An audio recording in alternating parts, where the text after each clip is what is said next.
자, 우리가 이제 검사에 대해서 한번 볼까요?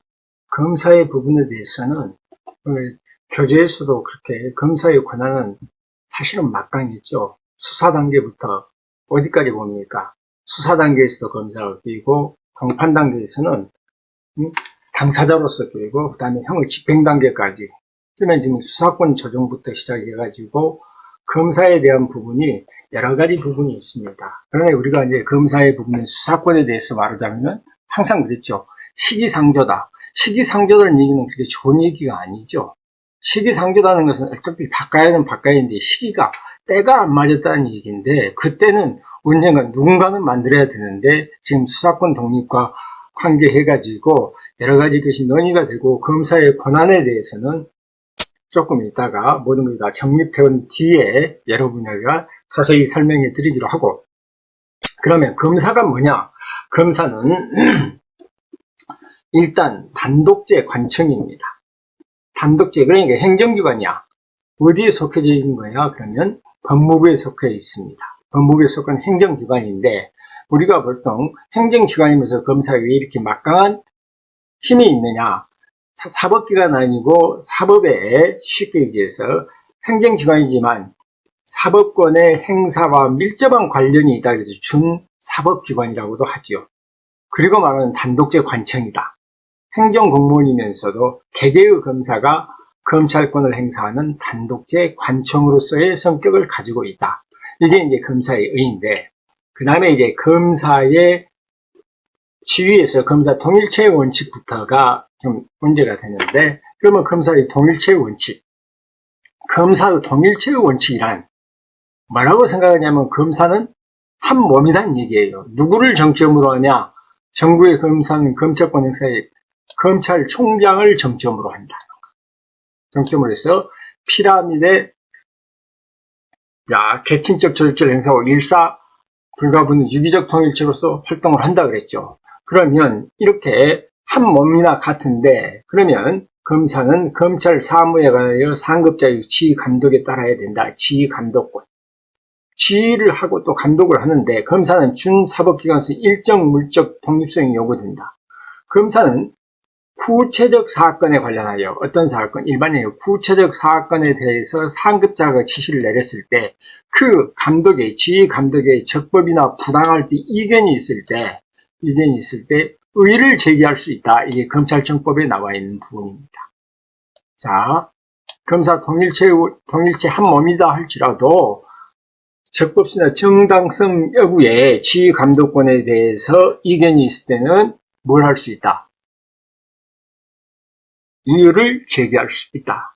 그 다음에 보면 직무 이전, 직무 승계, 직무 대리권 봅시다. 직무를 이전한다. 그 말은 지금 하고 있는 사람에 대해서 뭐냐? 뺏어버리는. 자, 직무 이전의 권한. 자, 다른 사람한테로 뺏어버린다는 얘기 아닙니까? 그래서 검찰총장, 검사장 기증 자신이 권한 직무 일부 또는 소속 검사의 직무를 누구에게 다른 사람에게로 하여금 처리하게 할 수 있다. 그 말은 쉽게 얘기해서 그 사람 걸 뺏어가 버리는 것보다 직무 이전의 권한이라고 합니다.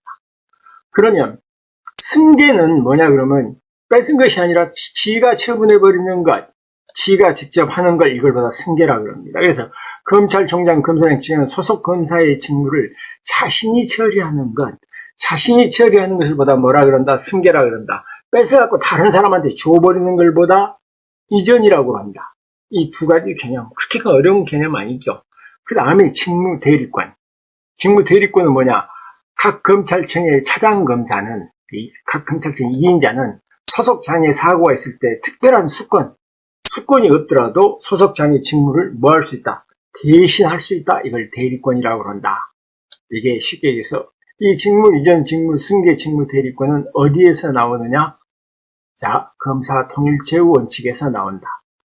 그리고 지금 이게 문제가 되는 부분이 있습니다. 법무부 장관의 지휘 감독권. 이걸 좀 잘 알아두셔야 될 부분이 있어요. 자, 봅시다.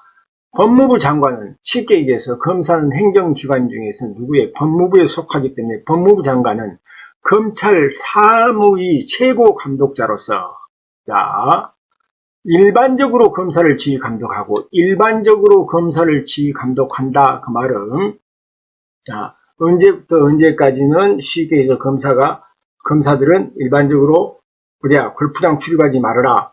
뭐 하지 말아라. 뭐 점심시간을 지켜라. 뭐 야간에 수사하지 말아라. 라고 하는 것은 일반적 지휘 감독입니다. 하지만 구체적 사건에 특정한 사건을 가지고 구체적 사건에 대해서는 누구만을 지휘 감독한다? 검찰총장만을 지휘 감독한다. 그러면 구체적 사건에 대해서 검사를 지휘 감독할 수 있습니까? 없습니까? 없다는 얘기야, 법무장관이. 어떤 사건에 대해서만 자, 구체적 사건에 대해서는 누구만을 지휘 감독한다? 검찰총장만을 지휘 감독한다. 그러면 검사에 대해서는 일반적으로 지휘 감독한다. 그래서 사건과 관계된 것은 검찰총장만을 지휘 감독한다는 것. 이 부분에 대해서는 여러분이 정확히 알아두실 필요가 있는 부분입니다. 그 다음에 이제 옛날에는 그렇지 않아요. 지금은 이제 판례도 조금 있고 검사의 객관 의무가 있어요. 이것마다 검사의 객관 의무는 검사는 일단 공무원이라는 얘기예요. 공무원이니까 공익을 대표하는 사람이지 태어날 때부터 수사하고 무조건 범죄를 잡으라는 사람이라 공익을 대표자로서 피의자나 피고인의 정당한 이익을 보호해줘야 할 공익적 지위가 있어. 그렇다 보면 수사하다 보면 피의자나 피고인에게 유리한 증거, 아주 그런 증거는 밝혀가지고 그 사람이 무죄를 입증을 해줘야 될 거 아닙니까? 이게 바로 검사의 객관 의무입니다. 지금 현재 검사 동일체 원칙보다 검사에서 혹시 시험 문제에 나온다면 여러분이 법무부 장관의 지휘 감독권이라든가 검사의 객관 의무 정도는 알아두셔야 할 부분입니다. 그러면 검사의 객관 의무가 어떤 부분이 있느냐? 검사의 객관 의무 중에서는 뭐냐면 피고인의 이익을 위해서 검사가 상소할 수 있고 재심을 청구할 수 있고 피고인의 이익을 위해서 상소나 재심을 청구할 수 있다. 또 검사가 피고인을 위해서 비상상고나 무죄 변론을 할 수 있고 피고인에게 유리한 증거를 보다 보면 피고인에게 불리한 증거도 있지만 피고인에게 유리한 증거 수집 같은 것은 전부 어디에서 나온 얘기다? 검사의 객관 의무에서 나온 것이다. 그 다음에 이제 검사와 수사에서 검사와 수사기관 간의 권한에 대한 부분은 이제 법이 바뀌고 난 다음에 경찰청법도 검찰청법도 그 다음에 경찰에 대한 부분도 직무집행법이나 모든 것이 다 바뀌고 정립이 돼 있을 때 한번 정리해 가지고 설명해 드리도록 하겠습니다.